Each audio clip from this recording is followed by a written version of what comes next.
Bok, ja sam Josipa i dio sam tima projekta Biti svoj, biti u ravnoteži u virtualnom i medijskom okruženju. U ovoj video lekciji pričat ćemo o važnosti suosjećajnog odnosa prema samom sebi, odnosno suosjećanja prema sebi i kako ga razvijati. Za početak malo razmisli o tome kako se odnosiš prema sebi u trenucima težine, kad prolaziš kroz neka teška razdoblja. Jesi li si tada podrška, ohrabruješ se, imaš razumijevanja za sebe i nastoješ riješiti situaciju, ili ti se možda češće događa da se prema sebi odnosiš na malo grublji način, možda čak i osuđujući zbog onoga što nam se događa i što prolazimo. A onda možeš i razmisliti kako bi se odnosio prema nekome tebi bliskome ko možda prolazi kroz neko teško razdoblje.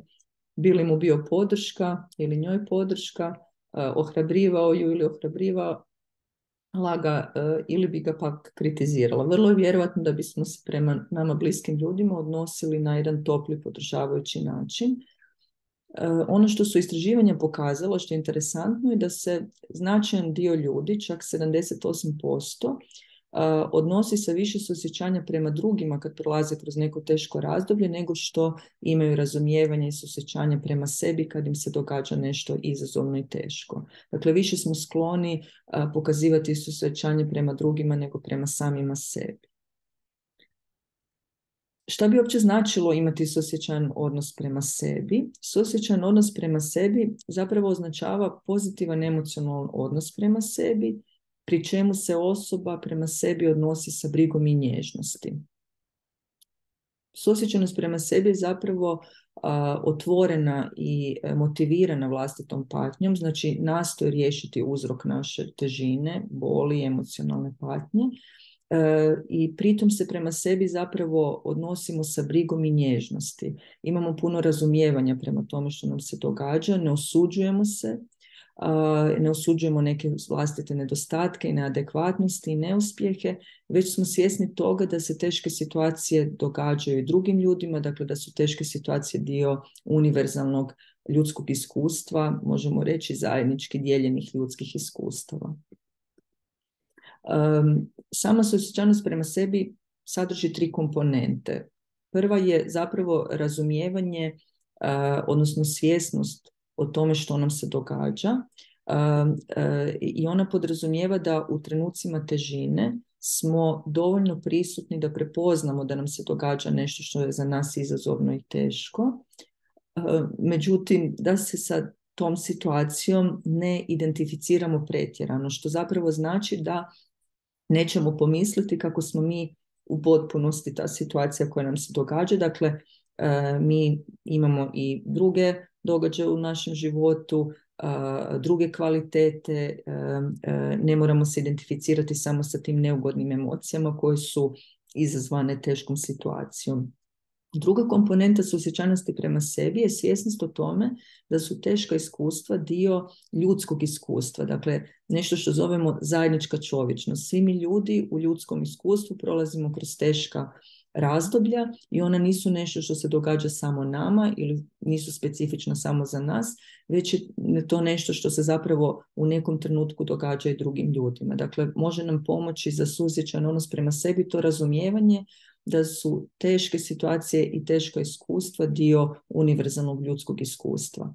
I treća komponenta suosjećajnog odnosa prema sebi je zauzimanje ljubaznog, možemo reći, podržavajućeg odnosa prema sebi kad nam je teško, iskazivanje brige i razumijevanja prema samome sebi, umjesto da se pretjerano osuđujemo i da smo pretjerano samokritični prema sebi u trenucima težine.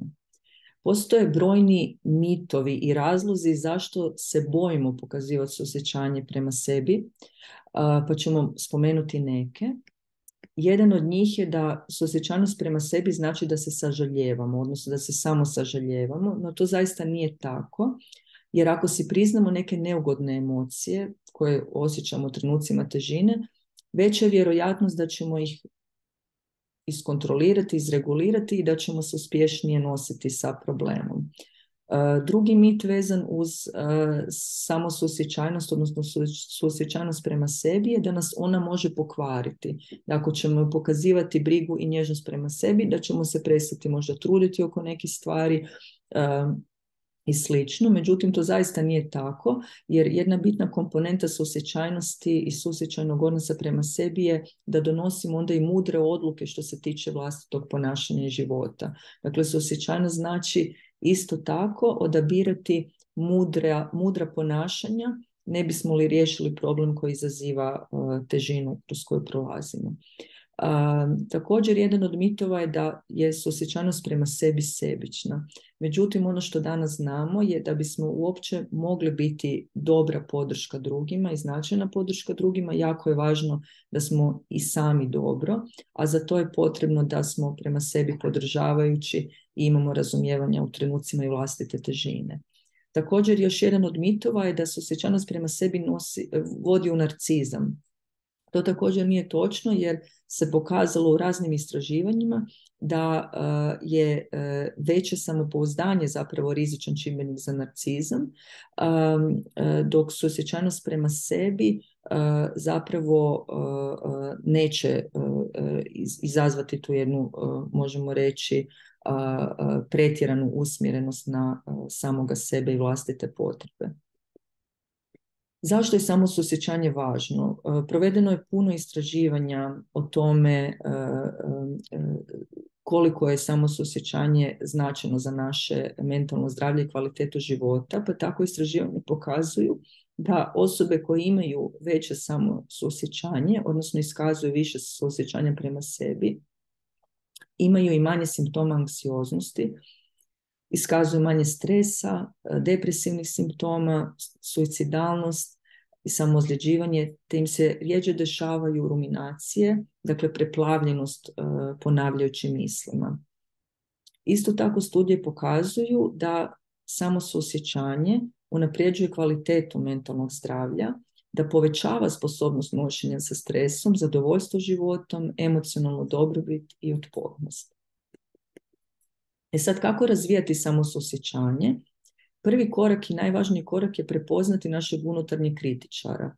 To je onaj glas koji čujemo u trenucima možda neuspjeha ili promišljanja o nekom novom pothvatu, koji zapravo nas može preplavljivati nerealnim i grubim prosudbama naših sposobnosti.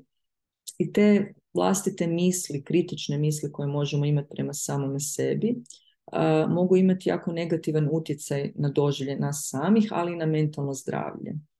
I rad na prihvaćanju sebe takvima kakvi jesmo je cjeloživotni proces, a osvještavanje i dovođenje u pitanje našeg unutarnjeg kritičara jedan je od prvih koraka ka većem prihvaćanju sebe. Sad, prepoznavanje unutarnjeg kritičara možda nije jednostavno i lako, ali postoje određeni koraci kako ga možemo malo bolje upoznati. Prvo je zapravo malo razmisliti o tome što nam naš unutarnji kritičar najčešće govori. On nam se najčešće obraća sa sličnim rečenicama. Možda kritizira najviše naš izgled, možda kritizira naša ponašanja, naše sposobnosti, uspjeh ili nešto treće. Dakle, za početak možemo probati razmisliti o tome što naš unutarnji kritičar zapravo kad nam se obraća najčešće govori.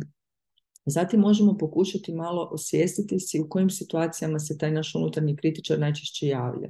Da li je to možda kada smo okruženi prijateljima, vršnjacima, kada smo u školi, u školskom okruženju, može nam se on češće javlja kada smo u obiteljskom okruženju sa svojim članovima obitelji. Znači, vrijedno je korisno primijetiti u kojim situacijama se taj naš unutarnji kritičar koji nas onako obeshrabruje i obraća nam se sa ružnim riječima, kada se on najčešće u kojim situacijama javlja. Ono što je isto interesantno i pomalo nevjerovatno, ali naš unutarnji kritičar zaista misli da nam pomaže, da ćemo mi biti bolji ukoliko ga slušamo, da nas on potiče i motivira na promjenu. Tako da možete razmisliti o tome što mislite, što to naš unutarnji kritičar želi postići, kako to on misli da nam pomaže. Zatim, korak koji može biti od pomoći da zamislimo nekoga zapravo kome je jako stalo do nas samih i tko želi da mi budemo dobri i da budemo sretni. Bili se ta osoba složila sa sadržajem koji unutarnji kritičar naš govori o nama. Dakle, da nama netko blizak može čuti taj sadržaj, što bi ta osoba rekla o tom sadržaju. Isto tako možemo pokušati zamisliti da se naš unutarnji kritičar na isti način obraća nekome koji je nama jako važan i do koga je nama stalo. Što bismo mi rekli toj osobi da znamo da ponekad tako razmišlja o sebi? Možemo mu li dati savjet kako utišati ili ignorirati svog unutarnjeg kritičara? To su neka važna pitanja koja nam mogu biti od pomoći da se bolje upoznamo sa svojim unutarnjim kritičarem i da na taj način zapravo pokušamo polako razvijati odnos s njim. On neće možda potpuno nestati, vrlo vjerojatno neće, ali ono što se može dogoditi je da ćemo ga uspjeti malo omekaniti, stišati i usmjeriti prema tome da polako postane u većoj mjeri podrška nama samima, a u manjoj mjeri netko tko nas zapravo obeshrabruje. Postoje isto tako 3 koraka samo suosjećajnog odnosa prema sebi kada nam je teško, dakle kada prolazimo kroz neka teška razdoblja. I prvi korak je zapravo da si dozvolimo uopće osjetiti tu težinu koju osjećamo.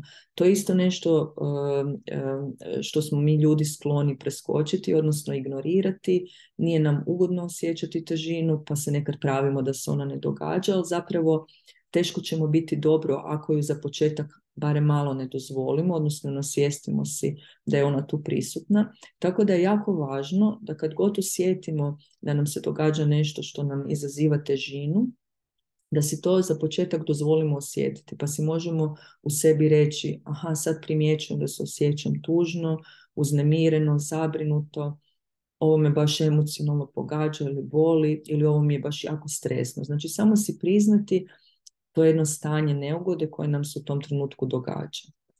Sljedeći korak bi zapravo bio, a spomenuli smo ga malo ranije, podsjetiti samoga sebe da je to što nam se događa univerzalno ljudsko iskustvo. To je onaj dio zajedničke čovječnosti koji smo spomenuli. Znači, trenuci težine nisu nešto što se događa samo nama. Oni jesu bolni i teški, međutim, trebamo biti isto tako svjesni kad se događaju, jer da se događaju drugim ljudima i da će isto tako proći. Naravno, nije to uvijek jednostavno i lako, važno je da i potražimo pomoć ili nađemo načine kako da si umanjimo tu emocionalnu bol. Međutim, jako je važno prisjetiti se dakle, da je bol dio univerzalnog ljudskog iskustva.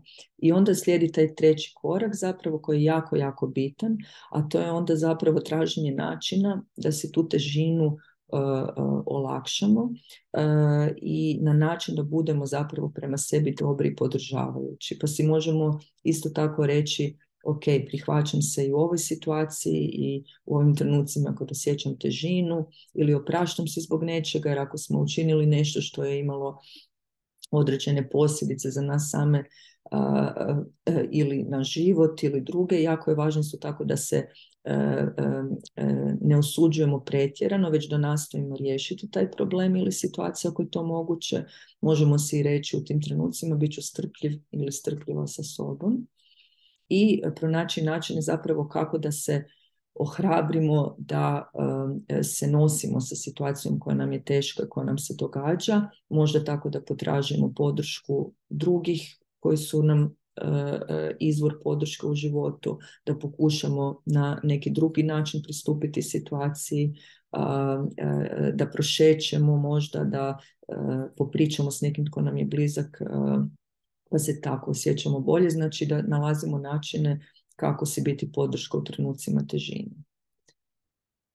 I zato je jako važno znati i preispitivati i pratiti što je ono što čini da se osjećam dobro, a da to naravno pritom nije štetno za nas i za druge, već kako na mudar način možemo biti dobri prema sebi i biti si podrška u trenucima težine.